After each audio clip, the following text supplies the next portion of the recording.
The Book of Nahum, Chapter 1. The burden of Nineveh, the book of the vision of Nahum the Elkoshite. God is jealous, and the Lord revengeth. The Lord revengeth, and is furious. The Lord will take vengeance on his adversaries, and he reserveth wrath for his enemies. The Lord is slow to anger, and great in power, and will not at all acquit the wicked. The Lord hath his way in the whirlwind, and in the storm, and the clouds are the dust of his feet. He rebuketh the sea, and maketh it dry, and drieth up all the rivers. Bashan languisheth, and Carmel, and the flower of Lebanon languisheth.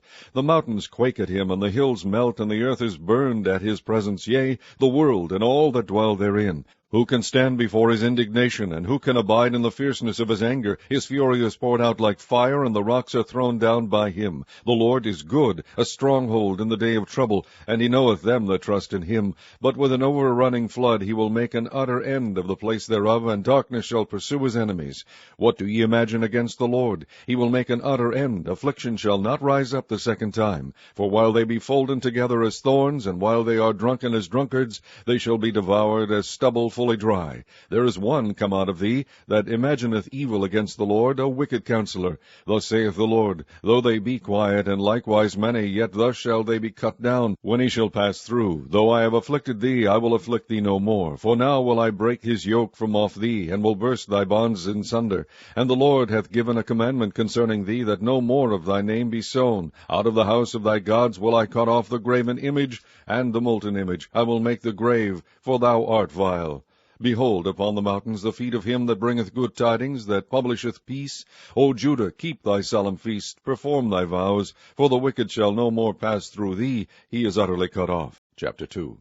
He that dasheth in pieces is come up before thy face. Keep the munition, watch the way, make thy loins strong, fortify thy power mightily. For the Lord hath turned away the excellency of Jacob as the excellency of Israel, for the emptiers have emptied them out, and marred their vine branches. The shield of his mighty men is made red, the valiant men are in scarlet. The chariot shall be with flaming torches in the day of his preparation, and the fir tree shall be terribly shaken. The chariot shall rage in the streets, they shall justle one against another in the broad ways. They shall seem like torches, they shall run like the lightnings. He shall recount his worthies, they shall stumble in their walk, they shall make haste to the wall thereof, and the defense shall be prepared. The gates of the river shall be opened, and the palace shall be dissolved, and Huzzab shall be led away captive. She shall be brought up, and her maid shall lead her, as with the voice of doves tabering upon their breasts. But Nineveh is of old like a pool of water, yet they shall flee away. Stand, stand, shall they cry, but none shall look back. Take ye the spoil of silver, take the spoil of gold, for there is none end of the store and glory out of all the pleasant furniture. She is empty and void and waste, and the heart melteth, and the knees smite together, and much pain is in all loins, and the faces of them all gather blackness. Where is the dwelling of the lions, and the feeding place of the young lions, where the lion, even the old lion, walked, and the lion's whelp, and none made them afraid? The lion did tear in pieces enough for his whelps, and strangled for his lionesses, and filled his holes with prey, and his dens with raven. Behold, I am against thee, saith the Lord of hosts, and I will burn her chariots in the smoke, and the sword shall devour thy young lions, and I will cut off thy prey from the earth, and the voice of thy messengers shall no more be heard. Chapter 3. Woe to the bloody city! It is all full of lies and robbery. The prey departeth not. The noise of a whip, and the noise of the rattling of the wheels, and of the prancing horses, and of the jumping chariots. The horseman lifteth up both the bright sword and the glittering spear, and there is a multitude of slain, and a great number of carcasses, and there is none end of their corpses. They stumble upon their corpses, because of the multitude of the whoredoms of the well-favored harlot, the mistress of witchcrafts, that selleth nations through her whoredoms, and families through her witchcrafts. Behold, I am against thee, saith the Lord of hosts, and I will discover thy skirts upon thy face, and I will shew the nations thy nakedness, and the kingdoms thy shame. And I will cast abominable filth upon thee, and make thee vile, and will set thee as a gazing stock. And it shall come to pass, that all they that look upon thee shall flee from thee, and say, Nineveh is laid waste. Who will bemoan her? When shall I seek comforters for thee? Art thou better than Populus? No, that was situate among the rivers, that had the waters round about it, whose rampart was the sea, and her wall was from the sea.